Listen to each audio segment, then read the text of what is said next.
This is Barbara Britton introducing the premiere of The Big Party.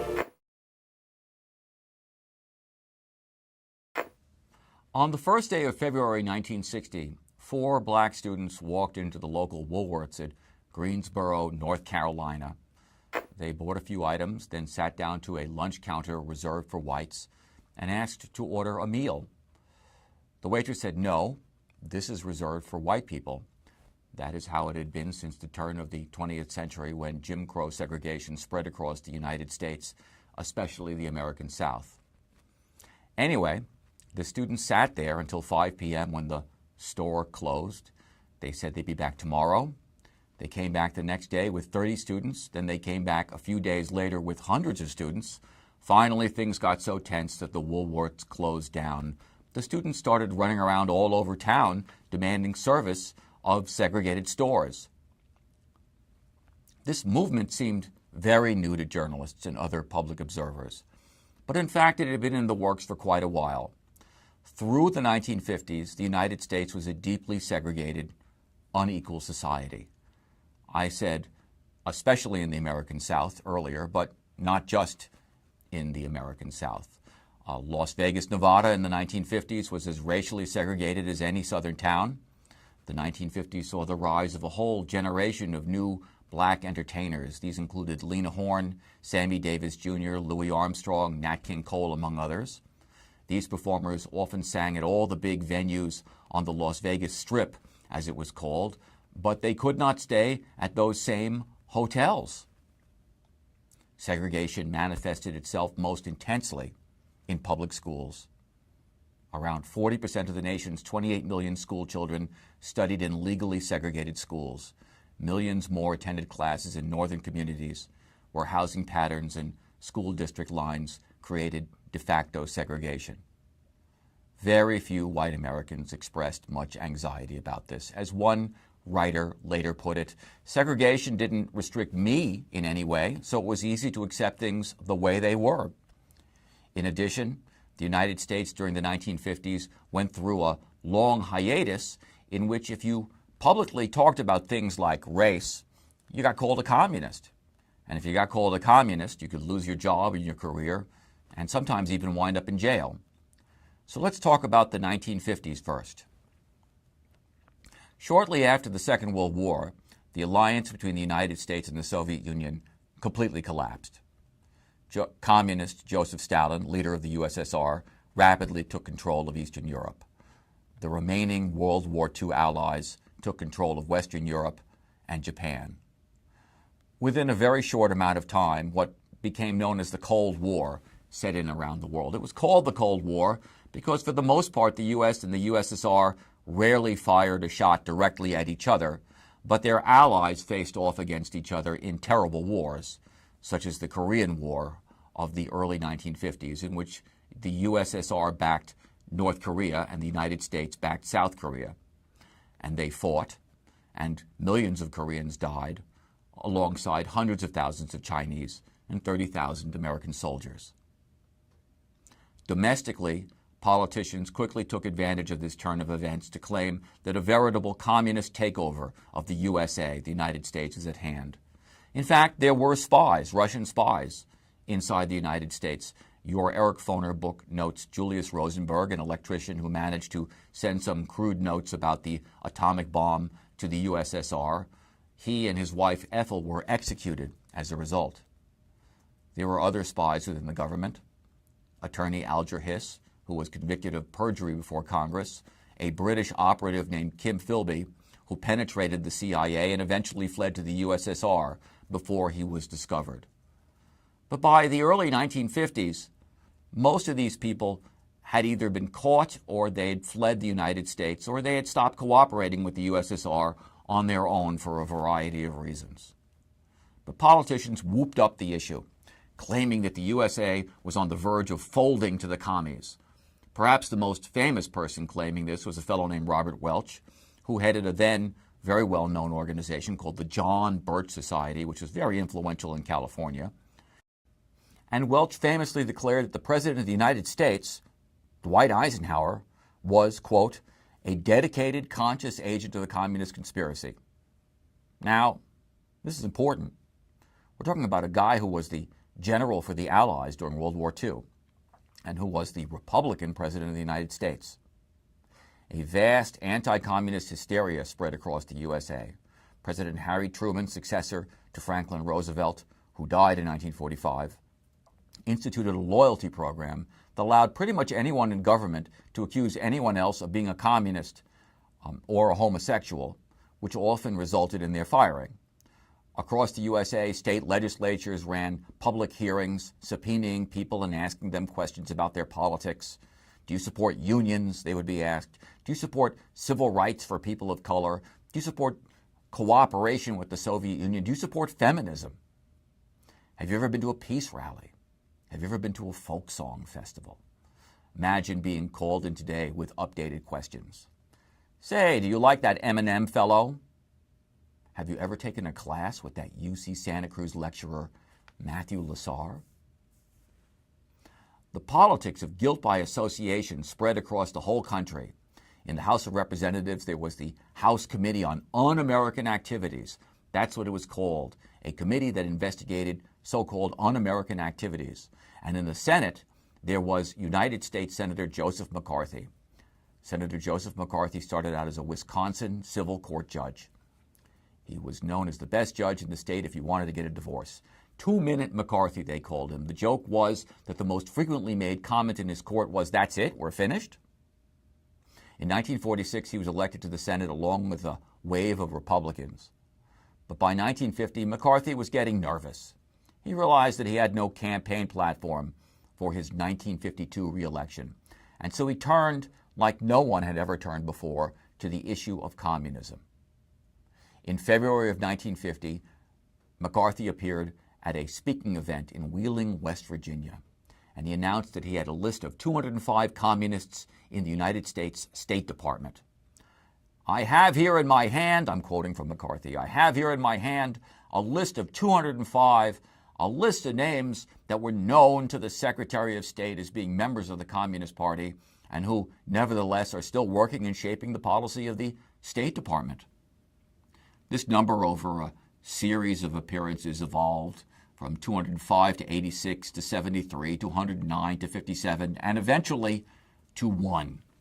Mr. Owen Lattimore, an Asia scholar who had warned the State Department that Maoism was more complex than an attempted Soviet takeover of China. McCarthy declared before news reporters that, quote, ask almost any school child who is the architect of our Far Eastern policy, and he will say Owen Lattimore. I thought this was a very optimistic assessment of the erudition of our nation's school children. But in any event, as a result, Lattimore appeared for years in front of hostile government committees, and he didn't publish a book in the United States again until 1969. Over the next 4 years, McCarthy held sway over a government operations committee in the United States Senate, where he subpoenaed endless witnesses. If you got a subpoena, if you received a subpoena at your door, you had 72 hours to get to Washington, D.C. and hire a lawyer, where your reputation was publicly dragged through the mud. If you pled the First Amendment, you went to jail. If you pled the Fifth Amendment, McCarthy asked you if you were pleading the Fifth Amendment, which means that you have the right not to incriminate yourself. You were pleading the Fifth because you had something to hide. As a result, you usually lost your job. McCarthy brought in everybody from executives from the Voice of America government radio service to unemployed translators.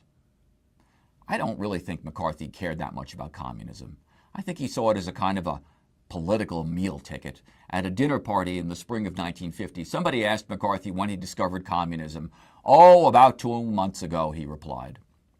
Most Republicans privately found McCarthy disgusting. He was a drunkard and a bully. But in 1948, their candidate for president, Tom Dewey, had lost the election to Harry Truman, a Democrat, and FDR's vice president. And they'd also lost Congress to the Democrats. So they tolerated McCarthy with his threats and his bluster because anti-communism served as a great campaign issue. Democrats who even publicly criticized McCarthy lost their re-election campaign. So popular was McCarthy in the early 1950s. And McCarthy wasn't the only predator on the block. There was Senator Pat McCarran of Nevada, whose Senate Internal Security Subcommittee investigated everything from railroad telegraph officials to the insurance industry for imagined communist influence. The bipartisan nature of domestic anti-communism caused the culture of the Cold War to spread across all of the United States. Everything in America became part of this culture of fear. And accompanying this culture were two anti-communist laws. The Smith Act, which had been passed in 1940, allowed for the imprisonment of anyone who, and I quote, knowingly or willfully advocates, abets, advises, or teaches the duty, necessity, desirability, or propriety of overthrowing the government of the United States by force or violence. End of quote. The McCarran Internal Security Act of 1950 required subversive groups to register with the government, allowed the denial of passports to its members, and made illegal to conspire to act in a way that will, quote, substantially contribute to the establishment of a totalitarian dictatorship in America. Within this context, a big question emerged. Okay, so we, the people of the United States, are against communism, and we don't want the communists to take over the United States of America. But what were we for? The answer, the leaders of free world America, as it was called, explained, was material abundance. Abundance. What made America great in the 1950s was that the USA could guarantee the good life. By the mid-1950s, it was pretty clear that the United States was going to stave off another Great Depression. In fact, it was clear that the country was on the verge of its most prosperous boom. The gross national product increased 25% between 1953 and 1961. Stock prices went back up to their pre-1929 levels before the big crash. General Motors in 1955 posted a profit of $1 billion, the first ever for a corporation, and most important, inflation stayed steady. It only averaged about 1.5% annually in the 1950s. Also, thanks to the very progressive taxation system set up during the New Deal, this prosperity was much more evenly divided. Between 1950 and 1973, the average real wages of manufacturing workers doubled. By 1960, demographers defined 60% of the population as middle class. Thanks to a construction and freeway boom, home ownership was widespread. And with that came the purchase of $99 bedroom sets, dishwashers, power mowers, lawn furniture, cars, and the vast invasion of plastic items for better or for worse, Orlon, Dacron, Velcron. The television set, delayed by the Depression, made its debut in the early 1950s. And the number of sets went from 1 million in 1950 to 50 million in 1960. The television set had an enormous impact on American life. Movie theaters closed down in record numbers.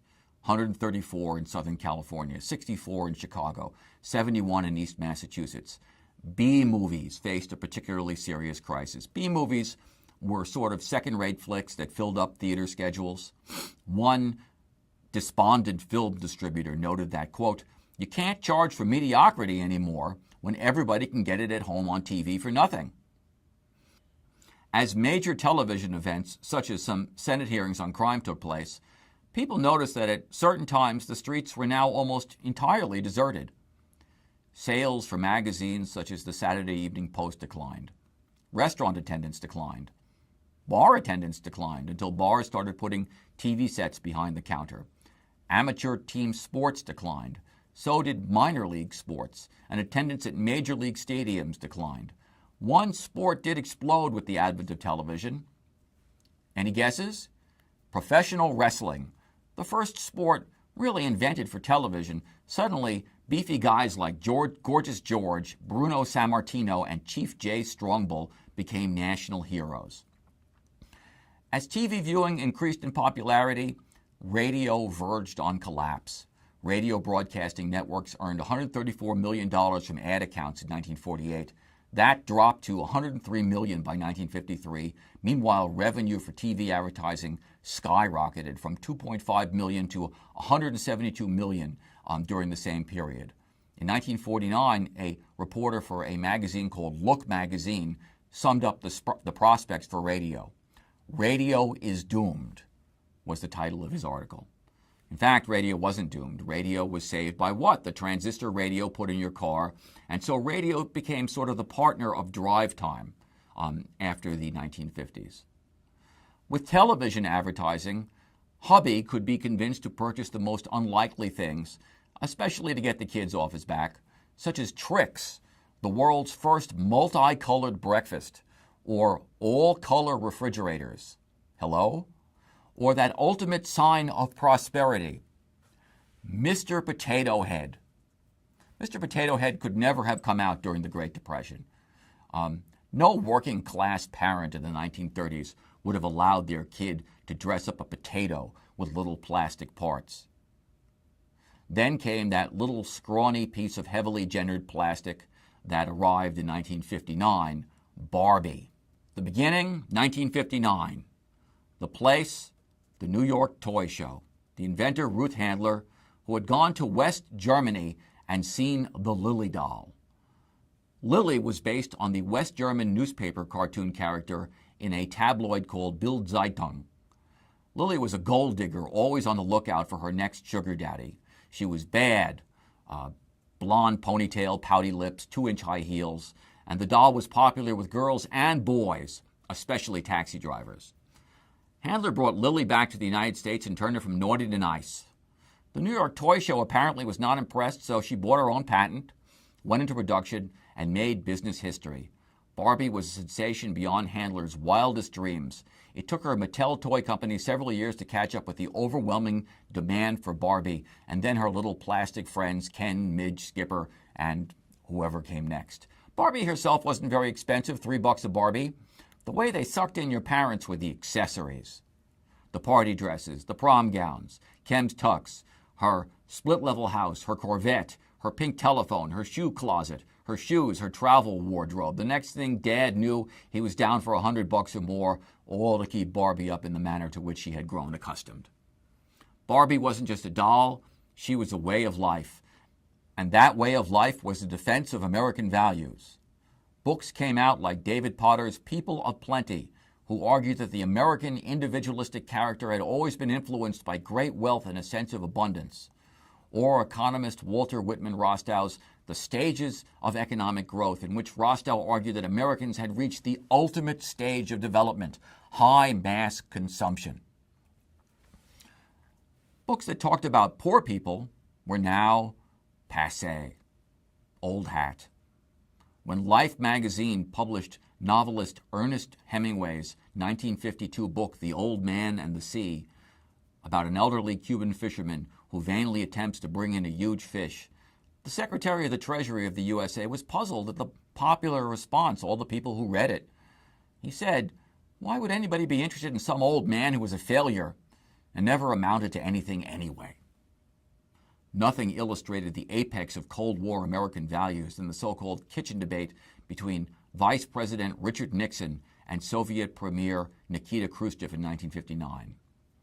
Nixon was in Moscow to open the American National Exhibition, showing American products and technology. And there he unexpectedly met Russian Premier Khrushchev in front of the kitchen exhibit of a model American house. Khrushchev turned to a group of Western journalists and predicted that the USSR would soon surpass the U.S. technologically. "When we pass you," he said, "we will wave to you." Perhaps showing more debating spirit than wit, Nixon retorted, "Well, you don't know everything." And Khrushchev replied, "Well, if I don't know anything, you don't know anything about communism, only fear of it." Khrushchev went on to belittle the American appliances displayed, toasters, juicers, built-in dishwashers. "They display the capitalist attitude towards women," he said, and he didn't think American workers could afford such luxuries anyway. Nixon jabbed a finger right into Khrushchev's chest and told him that any American worker could buy one. The debate continued as the men contrasted the benefits of communism and capitalism. It went on as they went to the General Electric model kitchen, and Nixon said, "This is the newest model. This is the kind which is built in thousands of units for direct installation in the houses. Our steel workers, as you know, are on strike, but any steel worker could buy this house. They earn $3 an hour. This house costs about $100 a month to buy on a contract running 25 to 30 years. Khrushchev replied, The Americans have created their own image of the Soviet man and think he is as you want him to be, but he is not as you think. You think the Russian people will be dumbfounded to see these things, but the fact is that newly built Russian houses have all this equipment right now. Moreover, all you have to do to get a house is to be born in the Soviet Union, yet you say that we are slaves to communism. Finally, the two men went off for a glass of wine. Khrushchev declared, "A good wine, to the elimination of all military bases on foreign lands." Nixon said, "I'm for peace. We will drink to talking. As long as we're talking, we are not fighting. 100 years of life, I will drink to that." And Khrushchev replied, "When I reach 99 years, we will discuss the question of bases further." And Nixon responded, "You mean that at 99, you'll still be in power? No free elections?" That was a really, actually good retort. Finally, Khrushchev tried his last save. He declared, "I am a lawyer for communism. You are a lawyer for capitalism. Let's kiss." The American company Ampex was demonstrating the first videotape recorder, and the exchange was captured on videotape. And it serves as a testimony to the Cold War assumption that material prosperity proved the superiority of the West. Now, in fact, Khrushchev might have pointed out that the arms race and the kitchen race were related, because the corporations that were making the arms are also making the kitchens. United Technologies, General Electric, AT&T, Ford, North American Rockwell, by now they derive at least 25% of their income from defense contracts. In parts of the United States like Southern California, where we're always talking about getting the government off our backs, most of us had our hands deep in the government's pockets. 75% of all San Diego employees directly employed by the government. Almost 60% of all greater Los Angeles workers directly or indirectly employed by the government.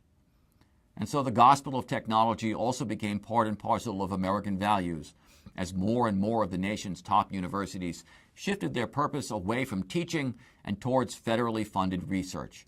Organizations like the National Science Foundation essentially became conduits between the Department of Defense and university departments. Professors focused less on teaching students and more on drawing in huge research grants. And so what was the 1950s American vision? It was paradoxical, contradictory. When I was a kid, I was constantly told, while complaining about things like the Vietnam War, that at least I should be grateful for the fact that I lived in a democracy and enjoyed free speech. "You got free speech," my uncle literally once told me while filling his mouth with turkey, "so shut up and eat."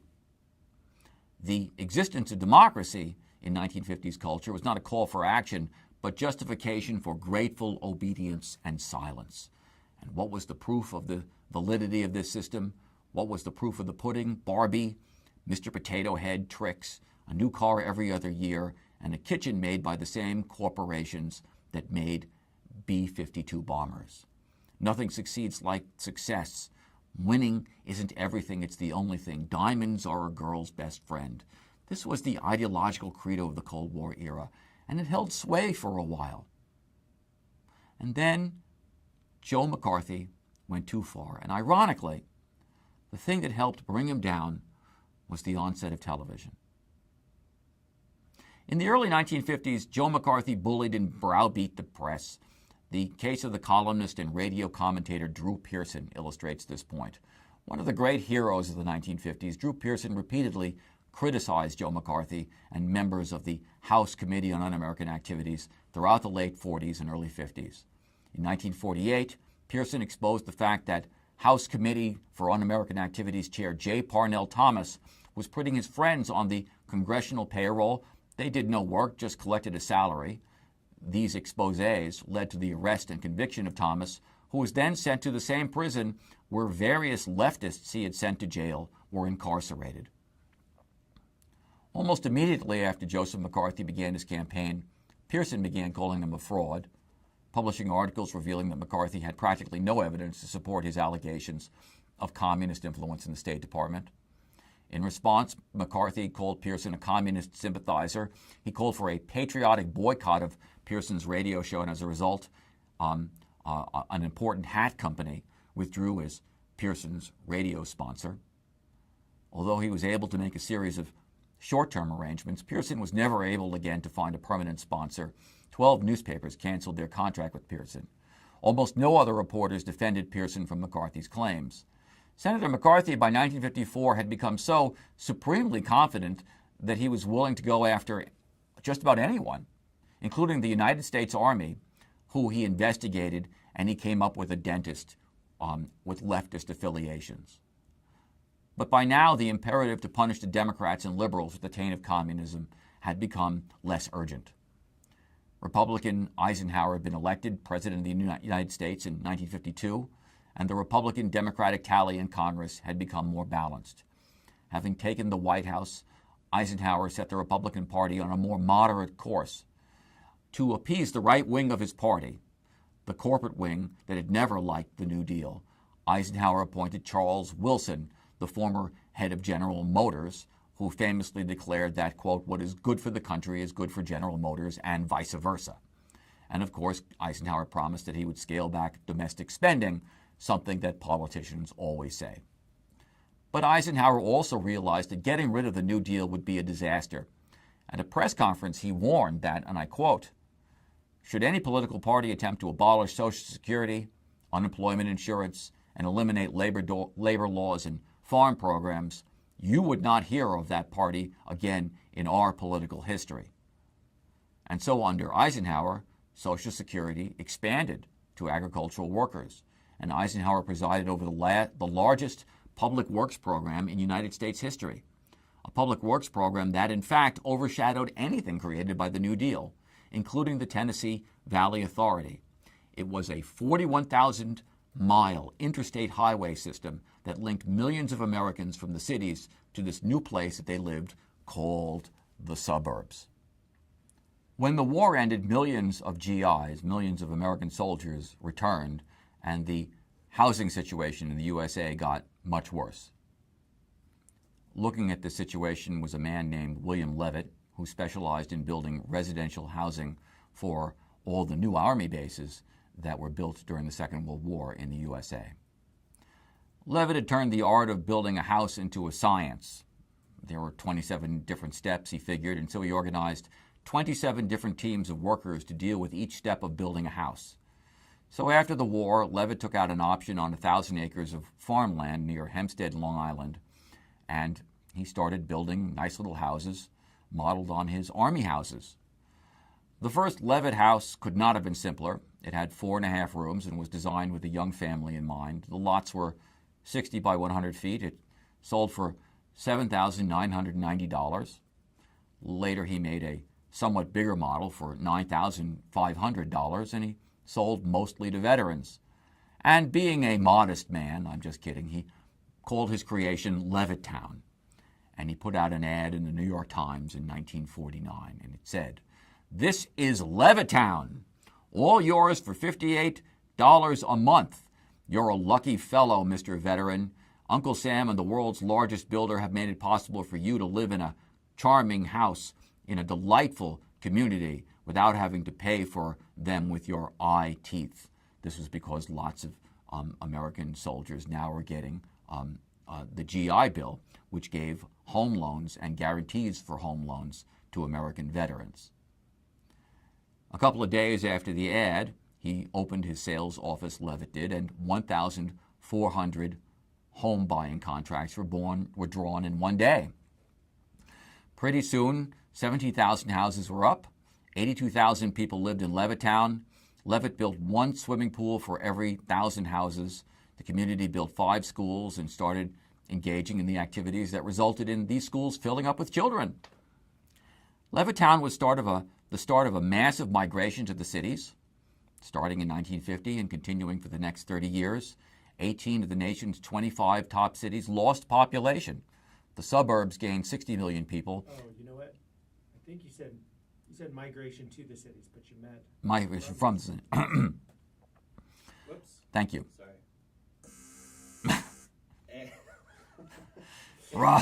Wrong, Mrs. Yehudi. And Levittown was the start of a massive migration from the cities.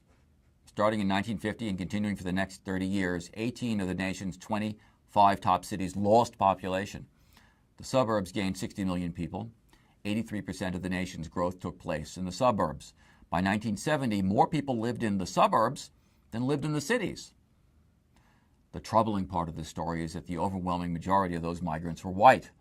And the reason that they were white was because during the New Deal years, the government had set up a federal housing administration to underwrite home loans, that is to say, to guarantee home loans to eligible buyers, sort of the way that the federal government insures savings accounts under the Federal Insurance Deposit Agency.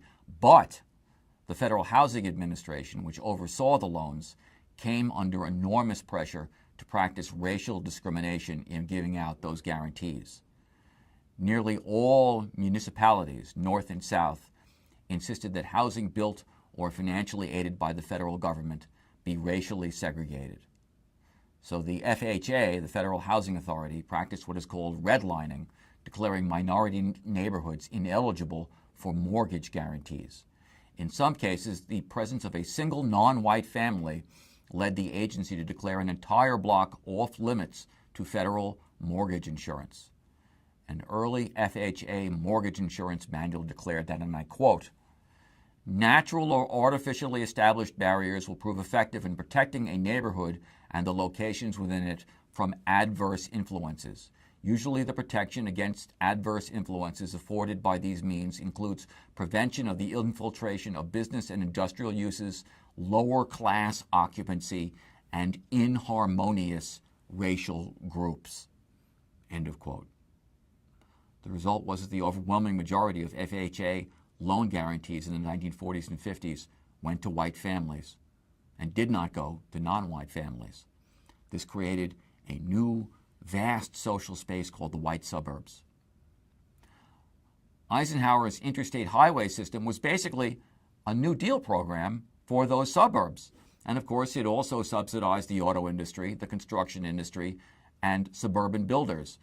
So, mainstream Republicans were happy again. They had recaptured the White House, and under Eisenhower, they were perfecting a New Deal for the white suburbs. So they didn't need a thug like McCarthy anymore. But McCarthy didn't get it, and older Republicans were getting kind of testy. One angry Republican senator from Vermont declared on the Senate floor, he dons his war paint, he goes into his war dance, he emits his war whoops, he goes forth to battle and proudly returns with the scalp of a pink army dentist. We may assume that this represents the depth and seriousness of communist penetration at this time. Pink was a code word for a communist sympathizer. In addition, McCarthy had not only attacked the Army, he attacked the Central Intelligence Agency, suggesting that there might be communists at the top there too. And even J. Edgar Hoover, who was head of the Federal Bureau of Investigation, was furious at McCarthy for making public documents that Hoover had given him privately, then exaggerating their significance to score political points. McCarthy had gone way, way out on a limb by 1954. And on March 11th, 1954, the Army counterattacked. It passed information onto that journalist, Drew Pearson, charging that Senator McCarthy and his assistants, Roy Cohn, and another staff member, had used improper means to obtain preferential treatment for one G. David Schein, a McCarthy subcommittee consultant, who was now a private in the Army. Despite his status as an Army private, Mr. Schein had been allowed to go on special European tours with Mr. Cohn.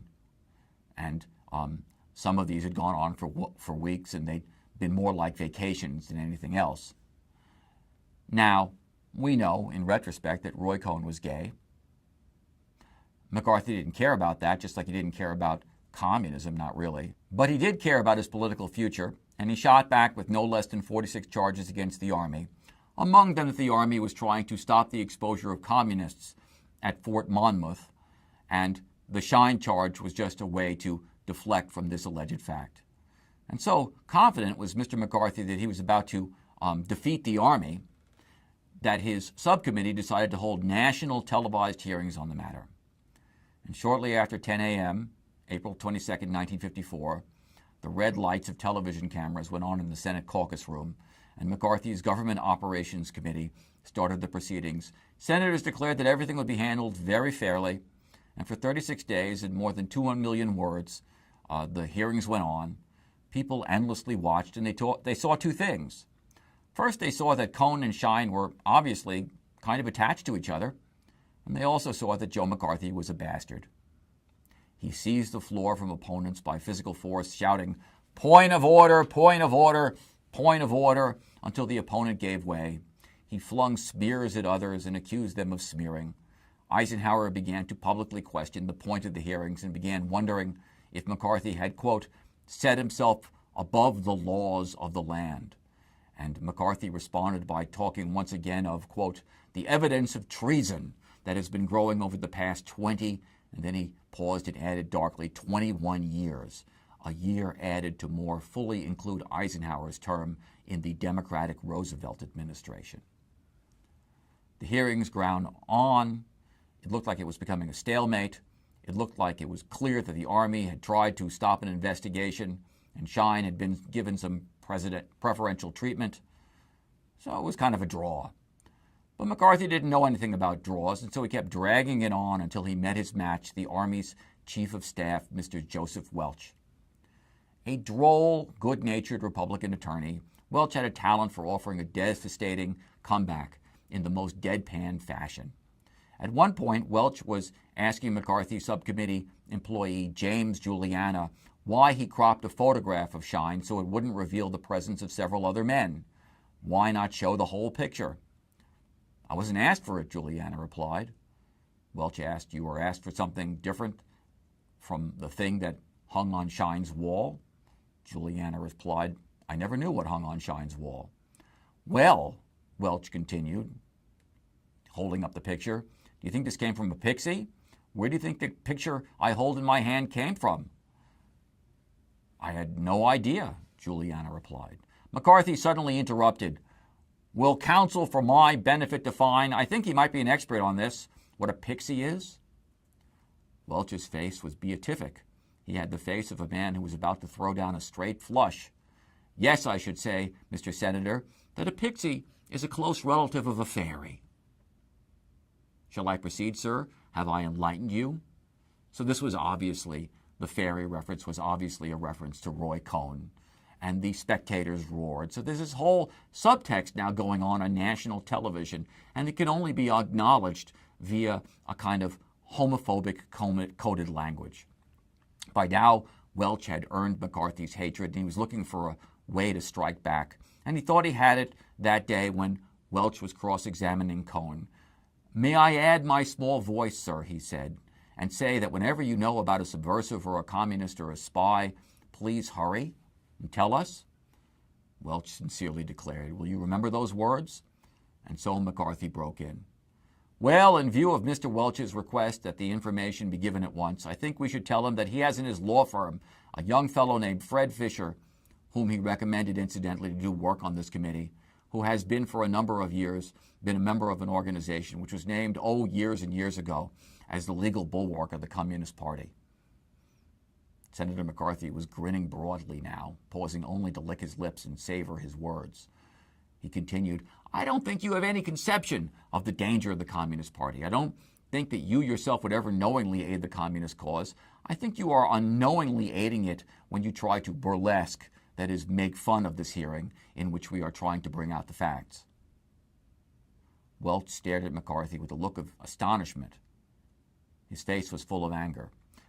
Senator McCarthy, Welch began, I did not know. Somebody interrupted for a newspaper clipping about Fisher to be put in the record. And Welch plunged ahead, speaking, I remind you on national television, and he said, you won't need anything in the record when I finish telling you this. Until this moment, Senator, I think I have never really gauged your cruelty and recklessness. And Welch explained that Fred Fisher was a young man who worked in his law firm, and when Welch invited him to work on this case, Fisher warned him that in law school he'd been a member of the National Lawyers Guild, a leftist group. So Welch decided that Fisher would not work on the case and told him to go back to Boston. And Welch continued, little did I dream you could be so reckless and cruel as to do an injury to that lad. It's true that he's still with my law firm. It's true that he will continue. It is, I regret to say, equally true that I fear he shall always bear a scar needlessly inflicted by you. If it were in my power to forgive you for your reckless cruelty, I would do so. I like to think I'm a gentle man, but your forgiveness will have to come from someone else than me. The Senate caucus room was completely hushed. McCarthy fumbled with some papers. Suddenly the room shook with applause. For the first time anyone could remember, press photographers put aside their cameras to join in the ovation of applause for Welch. McCarthy could be seen during the recess breathing heavily. Finally, he found somebody to talk to. He spread out his hands. He said, "What did I do wrong? What did I do wrong?" And millions of TV watchers realized once and for all that Joseph McCarthy would never know. And that was the problem. Shortly after that, the Senate censured McCarthy. They voted to express disapproval of his behavior. And a couple of years after that, Joe McCarthy died at the age of 48. His death certificate cited hepatitis, acute cause unknown. Hepatitis is a disease of the liver. As the 1950s progressed, McCarthyism began to decline. Slowly but surely, the Cold War thawed, as they said, and with it came a whole generation of artists and writers and comedians and others who ironized or laughed McCarthyism to death. What was the 1950s about? If you look at pictures of the 40s and 50s, along with the political conservatism came a cultural conservatism that was much more dominant than it is now. What the governing class of this country understands now, or at least much of it understands now, is that if you let people alone on an individual level, they'll often go along with you on a political level. But in the 1950s, a profound cultural conservatism accompanied political anti-communism. Alarmed at the state of the world and exhausted by years of depression and war, millions of people withdrew into the psychological fortress of the nuclear family. The 1950s was the only decade of the 20th century in the U.S. in which family size went dramatically up, in which the traditional family increased. Most other decades in the 20th century, family size went down. The 1950s was the only decade in which American men wore their hair short. Short hair became a badge of patriotism and normality, despite the fact that through most of American history, American men have worn their hair in all lengths and shapes. The 1950s was the only decade of the 20th century when the average age of marriage went dramatically down, in which feminism was banished and forgotten, in which both the Republican and Democratic parties abandoned their women's divisions, in which there was a consensus, or appeared to be a consensus, that women belong solely in the home. America in the 1950s became, I argue, abnormally normal. Within the conformity of 1950s culture, however, there were signs of things to come, perhaps most famously the Beat movement. The three writers most associated with the Beats were Jack Kerouac, William Burroughs, and Allen Ginsberg.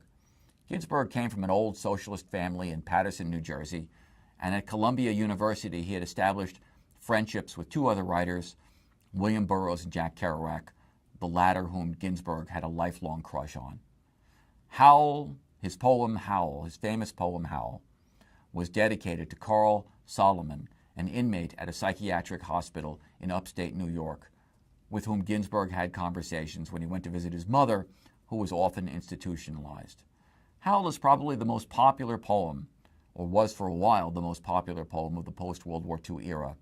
It still sells quite well these days. Howl is a florid exposition celebrating the drug-induced sexual adventures of Ginsberg's circle of friends. Ginsberg's friend William Carlos Williams, another famous poet, in the original introduction wrote of the poem, "Hold on to your hats, ladies, we are going through hell."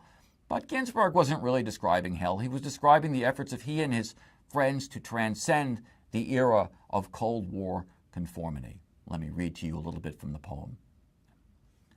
"I saw the best minds of my generation destroyed by madness, starving, hysterical, naked, dragging themselves through the Negro streets at dawn looking for an angry fix, angel-headed hipsters burning for the ancient heavenly connection to the starry dynamo in the machinery of night, who poverty and tatters and hollow-eyed and high sat up smoking in the supernatural darkness of cold water flats floating across the cities, the tops of cities, contemplating jazz, who bared their brains to heaven under the L, the elevated subway in New York, and saw Mohammedan angels staggering on tenement roofs illuminated, who passed through universities with radiant cool eyes, hallucinating Arkansas and Blake light tragedy among the scholars of war. Howell condemned suburban Cold War culture in the most explicit terms. Here's some more from Ginsberg's poem. What sphinx of cement and aluminum bashed open their skulls and ate up their brains and imagination? That was Ginsberg's question. Moloch was his answer. The ancient Jewish god-demon to whom children were sacrificed, came the reply. Moloch, Moloch, robot apartments, invisible suburbs, skeleton treasuries, blind capitals. The Beats warned that personal and political repression, not freedom, were the hallmarks of Cold War American society. And movies now lampooned the Cold War era and its obsessive fears. The most famous among them, Dr. Strangelove, released in 1964. Dr. Strangelove is a Shakespearean comic tragedy, a story of an Air Force general named Jack D. Ripper. Yes, that's his name, who goes bonkers and orders one of his B-52s to attack its targets in Russia with nuclear weapons. General Ripper comes complete with all the paranoias of the far right. He explains to his assistant, Colonel Mandrake, that Russians never drink water, they only drink vodka. He says in the movie, "Have you ever seen a communist drink a glass of water? Never water. On no account will a commie ever drink water." Communists, he warned, covet the, quote, bodily fluids of Americans. When the president learns of this illegal launch, he tries to get the plane to come back, but it has, as per orders, cut off all wireless contact with the West for fear that the Russians might try to send it phony messages. Then the president asks General Buck Turgidson what to do, and he suggests that the United States just launch all of its planes and get it over with. At a maximum, we might lose, 10 to 20 million Americans killed, tops, depending on the breaks. That's what the general says. In fact, this estimate was based on a book published by the research arm of the Air Force. It was written by the research group, the RAND Institute's Herman Kahn, who was the author of a book called On Thermonuclear War. You've probably all heard the statement that nuclear war is unthinkable at some point or another. Kahn argued that nuclear war was completely thinkable. He argued that Europe had survived the so-called Black Plague, so we can survive a nuclear war. Let's just get our nuke on, have it out with the commies, and start from the beginning after that. Kahn actually requested royalties from Kubrick for stealing his ideas. Meanwhile, hovering about the film is presidential advisor Dr. Strangelove, a sort of mutated Werner von Braun character. He was the German scientist who came to the U.S. after World War II and helped with the space program. Strangelove keeps referring to the president as Mein Führer and fighting with his right hand, a sort of alter ego that keeps trying to strangle him. Finally, it is revealed that the Soviets have instituted the so-called doomsday machine, a bomb which will blow up the world if they are attacked. The last scene shows the president and a few others pondering an underground shelter where the ratio of women to men will be 10 to 1, quote, for optimal breeding purposes, as one advisor puts it. The time had come, critics of Cold War America warned, to put aside these silly paranoias, like the idea that America was ever going to become a communist country, and have a real conversation about the United States of America as it really was, as it actually was. And that meant dealing with white supremacy, the subject of our next lecture.